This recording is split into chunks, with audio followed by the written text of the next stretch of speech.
গর্ভবতী অবস্থায় যদি হাতে মেহেদি দেয় তাহলে কি বাচ্চার শরীরে দাগ পড়ে? একটু জানাবেন। গোসল করার পর পুনরায় ওযু করার প্রয়োজনীয়তা আছে কিনা? প্রচন্ড গরমের কারণে যদি ঢিলা গেঞ্জি পরিধান করি তাহলেও কি আল্লাহ লানত বর্ষিত হবে? 3 পিস পরে নামাজ পড়ি, পা দেখা যায়, মোজা পরে নামাজ পড়লে কি হবে? গোপন অঙ্গে হাত লাগলে ওযু ঝাঁকে কিনা? ছোট বালতি থেকে পানি না ঢেলে পানির মধ্যে হাত দিয়ে ওযু করা যাবে কিনা? নখপালিশ লাগিয়ে নামাজ পড়লে নামাজ হবে কিনা? কারো থেকে ঋণ নিলে যার থেকে ঋণ নিয়েছি ওই ব্যক্তিকে পরবর্তীতে খুঁজে না পেলে করণীয় কি? হাত পায়ের নখ কাটার পর তাকে মাটির ভিতর গাড়তে হবে?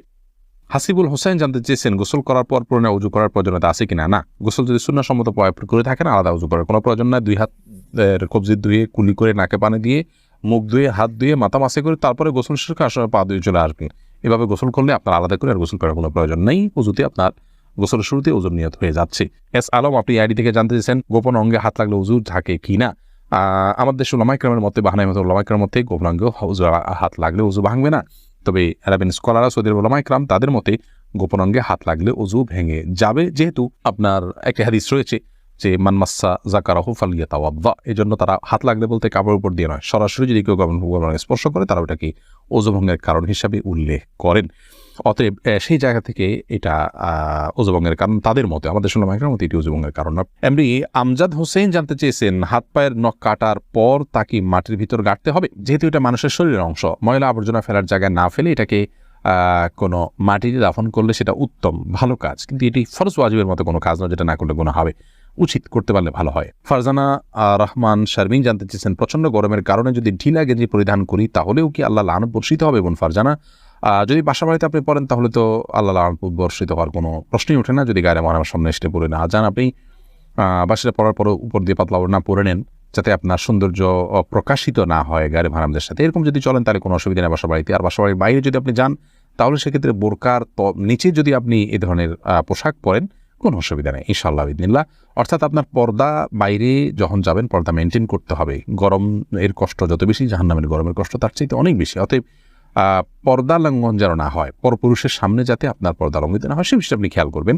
এছাড়া বাকি অবস্থাতে আপনি করতে পারেন। এমনি ইফতিখার শুভ আপনি জানতে চেয়েছেন নখপালিশ লাগিয়ে নামাজ পড়লে নামাজ হবে কিনা? নখপালিশ লাগিয়ে যদি আপনি ওযু করেন তাহলে ওযু হবে না, আর ওযু না হলে নামাজ হবে না। অতএব বলতে পারেন নখপালিশ লাগিয়ে ওযু করে নামাজ পড়লে নামাজ হবে না। কিন্তু যদি ওযু অবস্থায় নখপালিশ লাগিয়ে আপনি নামাজ পড়েন ওযু অবস্থায় তাহলে ওই নামাজটা হবে। পরবর্তীতে আবার যখন নামাজের সময় হবে বা ওযু ভাঙবে তখন আপনাকে নখপালিশ রিমুভ করে তারপর ওযু করতে হবে। অন্যথায় এটি জায়েজ হবে না। মা বোনরা মাসিকের দিনগুলোতে নেল পালিশ ইউজ করতে পারেন, কোনো অসুবিধা নেই, যেহেতু তখন নামাজের অপশন তাদের নাই। কিন্তু পরবর্তীতে আবার নামাজ যখন শুরু হবে তার আগে তাদেরকে সেটি রিমুভ করে নিয়ে তারপর ওযু করে নামাজ পড়তে হবে। কারজাই এর দিকে আপনি জানতে চেয়েছেন কারো থেকে ঋণ নিলে যার থেকে ঋণ নিয়েছি ওই ব্যক্তিকে পরবর্তীতে খুঁজে না পেলে করণীয় কি? যদি কোনোভাবে খুঁজে পাওয়া না যায় এবং আশাও ছেড়ে দেন তাহলে সেক্ষেত্রে সেই ঋণের টাকা আপনি যে কোনো গরিব মানুষকে, অসহায় মানুষকে আপনি দান করে দিবেন বা কল্যাণমূলক খাতে দান করে দিবেন ওই ব্যক্তির তরফ থেকে, প্রাপকের তরফ থেকে, তাই আপনি দায়মুক্ত হবেন ইনশাআল্লাহ। মোহাম্মদ আরাফাত ইসলাম জানতেছেন ডান হাতে খাবার গ্রহণের সময় প্রয়োজনে কি বাম হাতে পানি পান করা যাবে? প্রয়োজনে বলতে কি, ডান হাতে পানি পান করা উচিত, খাবার গ্রহণ করা উচিত। ইভেন আপনার খাবার খেলে আঙ্গুল চেটে তারপরে আপনি ডান হাতে ধরে খাবেন। যদি আমাদের ওলামা ইকরাম বলেন যে বাম হাতে আপনি পানির পাত্র ধরলেন, ডান হাত দিয়ে ঠেক দিলেন, তার মানে 2 হাত ধরে খালেন, এটা জায়েজ আছে, এটা একটা পন্থা মাত্র।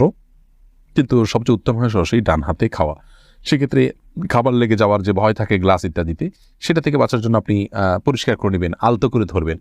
কিন্তু ডান হাতে খাওয়া উচিত, পান করা উচিত, যেহেতু হাদিসে সুস্পষ্টভাবে ডান হাতে খাওয়া পান করার নির্দেশ রয়েছে। শিখা ইসলাম আপনি জানতেছেন 3 পিস পরে নামাজ পড়ি, পা দেখা যায়, মোজা পরে নামাজ পড়লে কি হবে? পায়ের পাতা ঢাকতে হবে কিনা মেয়েদের নামাজের জন্য মধ্যে এটা নিয়ে মত পার্থক্য আছে। অনেক উলামা ইকরাম এটাকে শর্ত করেছেন।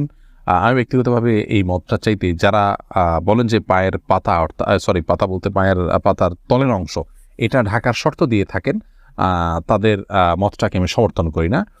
পাতার উপরই অংশ, যেটা পাতার উপরের অংশ সেটা ঢাকতে হবে কিনা, অনেক ওলামা ইকরাম বলেছেন সেটা ঢাকতে হবে, অনেকে বলেছেন শুধু গিরার নিচ পর্যন্ত থাকলেই হবে কাপড়, পাতা না ঢাকলেও চলবে। তো দুই পক্ষের ওলামা ইকরামের দলিল রয়েছে। নিরাপদ হলো এমন কাপড় পরা যে কাপড়টা অনেক বেশি লম্বা হয়, যে পায়ের পাতার উপরই অংশ সহ ঢাকা পড়ে। তলা ঢাকার জন্য, মোজা পরার জন্য আলাদা করে কষ্ট করা বা কসরত করা এটা আবশ্যক নয় ইনশাআল্লাহ বিদিনিল্লাহ। নামাজ হয়ে যাবে যদি কেউ মোজা না পড়ে। ফারজানা সুলতান আপনি জানতেছেন কিবলার দিকে পা দিয়ে শোয়া যাবে কিনা? কিবলার দিকে পা দিয়ে শোয়ার ব্যাপারে কোনো হাদিসই নিষেধাজ্ঞা সরাসরি নাই। তারপরও ওইদিকে কেবলা রয়েছে, সেই জায়গা থেকে কেবলার প্রতি শ্রদ্ধার জায়গা থেকে কেউ যদি দিকে পা না দেন ভালো, কিন্তু এটাকে হারাম বলা বা নাজায়েজ বলা বা গুনাহের কারণ বলার কোনো সুযোগ নেই, যেহেতু কোরআন হাদিসে এই বিষয়ে কোনো নিষেধাজ্ঞা নেই। নিশান, আপনি জানতে চেয়েছেন অজু করার সময় বেসিনে পা দেওয়া কি ঠিক? নিজের বাসা বাড়িতে অসুবিধা নেই, করতে পারেন, তবে আপনার রিস্ক মুক্ত হওয়াটা আর বিষয়ে মাথা রাখতে হবে। নিজের জন্য রিস্কি হলে সেটা আপনার জন্য করা উচিত হবে না, কারণ নিজেকে বিপদের মুখে ঠেলে দেওয়া ইসলাম শরীয়তে সেখানে জায়েজ নয়। অনেক সময় এখান থেকে পড়ে বা দুর্ঘটনার শিকার হতে পারে মানুষের। যদি সেরকম না হয়, আপনি আশপাশে কিছু ধরে করতে পারেন, তাহলে এটা জায়েজ আছে। কিন্তু পাবলিক প্লেসে বা বাইরে এরকমটি করা অনুচিত, যেহেতু এটা দৃষ্টিকটু। অন্য ধরনের মানুষরা আছে যারা এই বেসিন ব্যবহার করবে, তারা দেখে হয়তো ইসলাম সম্পর্কে বাজে ধারণা নিবে বা তাদের হক নষ্ট হতে পারে বা আশপাশে পানি পড়ে ভিজে যাবে, জায়গাগুলো নষ্ট হবে। সেই জায়গা থেকে পাবলিক প্লেসে এমনটি না করা উচিত, কিন্তু করলে অজু হয়ে যাবে। ফারিয়া এনামুল, আপনি জানতে চেয়েছেন ছোট বালতি থেকে পানি না ঢেলে পানির মধ্যে হাত দিয়ে অজু করা যাবে কি না? যাবে। হাত দিয়ে কোষ করে উঠিয়ে আগে হাত ধোবেন 3 বার, এরপরে আবার আপনি কোট দিয়ে স্বাভাবিকভাবে অজু করতে পারেন, কোনো অসুবিধা নেই। নবী সাল্লাল্লাহু আলাইহি ওয়াসাল্লাম এই পদ্ধতিতে অজু করেছেন। আনাবিয়া বাহার নুসরাত, আপনি জানতে চেয়েছেন নামাজের ভিতর বারবার থুতু ফেললে কি নামাজ ভেঙে যাবে? নামাজের ভিতরে বারবার কেন থুতু ফেলবেন?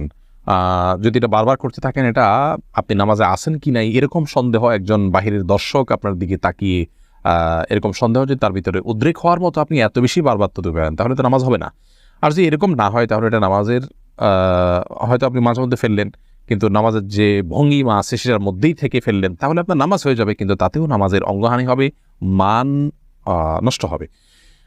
মাঝে মধ্যে আপনি বাধ্য হলেন ফেলতে, সেটা যদি আপনি ফেলেন যথাযথ উপায়, যেমন আপনি টিস্যুতে ফেললেন, মুখে পোকা ঢুকে গেছে কথা বা এই যদি কিছু, সেটা জায়েজ আছে, কিন্তু প্রায় বা বারবার এরকম করা উচিত নয়, জায়েজ নয়। লালপুরি আড়ি থেকে আপনি প্রশ্ন করেছেন গর্ভবতী অবস্থায় যদি হাতে মেহেদি দেয় তাহলে কি বাচ্চার শরীরে দাগ পড়ে? একটু জানাবেন। বোন, এটি সম্পূর্ণ কুসংস্কারের জন্য একটি বিশ্বাস। আমাদের দেশে অনেকে এরকমটি মনে করে যে গর্ভবতী অবস্থায় যদি গর্ভবতী অবস্থায় যদি এরকম কোনো কিছু করা হয়, মেহেদি হাত দেওয়া হয়, তাহলে সেক্ষেত্রে বাচ্চার ক্ষতি টতি হয়। এগুলো সম্পূর্ণ ভুয়া কথা, ভিত্তিহীন কথা। এগুলো বিশ্বাস করা ইমানের সাথে সঙ্গতিপূর্ণ নয়, শিরকে আসগার হয়ে যেতে পারে এই ধরনের বিশ্বাস। অতএব এই ধরনের বিশ্বাস আমাদের রাখা উচিত নয়, কোনো রকম ক্ষতি হবে না ইনশাআল্লাহ বিদিনিল্লাহ। আকলিমা আখি, আপনি জানতে চেয়েছেন মুসলমান মেয়েরা ধুতি সালোয়ার পরতে পারবে কি না? এটা পরা উচিত নয়।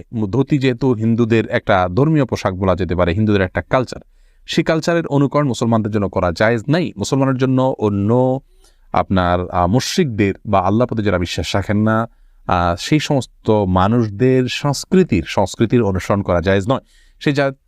সেই জায়গা থেকে ধুতি সালোয়ারটা যেহেতু অনেকটা ধুতির মতো, আপনার পায়ের দিকে একটু উঠে থাকে ধুতির মতো, এটা একজন মুসলমান নারীর জন্য ব্যবহার করা উচিত না। এটা অমুসলিমদের সাথে সাদৃশ্য গ্রহণ করা। নবী সাল্লাল্লাহু আলাইহি ওয়াসাল্লাম বলেছেন, মান তাশাব্বাহা বিকওমিন ফাহুয়া মিনহুম, যে ব্যক্তি কোনো জাতির সাথে সাদৃশ্য গ্রহণ করছে তাদের অন্তর্ভুক্ত। আবু দাউদে বর্ণিত হাদিসের আলোকে এটি করা।